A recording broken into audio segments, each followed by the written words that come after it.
it's like normally I deal with galleries and that kind of thing, exhibitions. This is a restaurant. Yeah, right. And like it's a different business, different clientele. You know, chefs are different kind of breed of people, you know, and artists in their own right. But and a lot of what I'm doing is more like I'm also designing forms. Like they say, well, we want it something that's this size and these dimensions and for this purpose.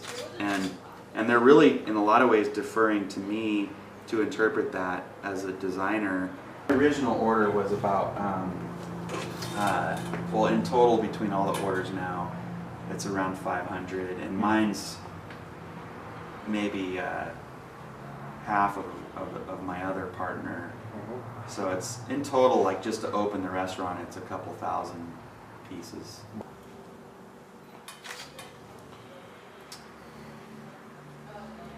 It is about the pottery, but relative to the food and the whole other bigger picture, which is just very simply the idea that this restaurant is committing to handmade wares.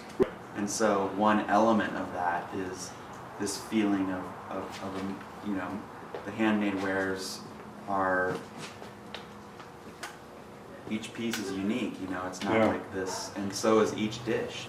The chefs really, I mean, they're artists, you know, in their own right, so they're sculpting and painting with food in a lot of ways.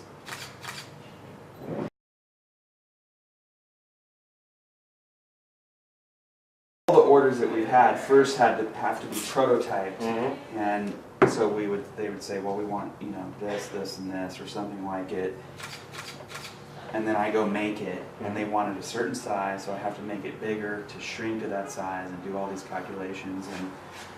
And then I make them, take them, and present them to them as prototypes, or what we call mock-ups.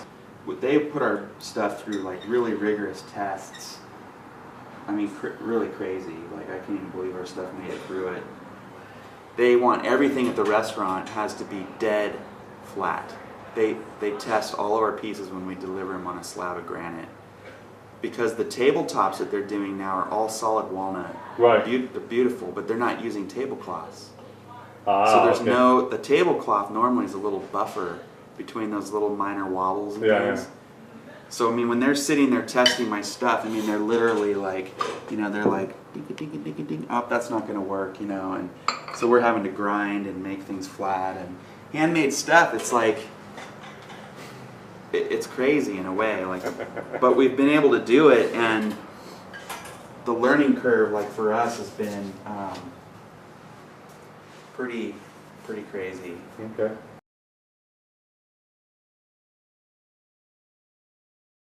Other thing that is just the pure functionality of the stuff. We're finding out, like, compared to the production things that they buy, the way the plates are heated and cooled is totally different. So certain dishes that what they want to keep hot are cooling faster than they want. Sauces that when they, you know, will start to migrate on a plate that's too curved, and so they're having to kind of figure that out. But everything, every single piece is just like this. They're actually, a lot of what I do is literally done with this tool. It's like a Norwegian cheese slicer. And every single piece, like these, are all hand whittled. You know, they're just like sitting here just whittling.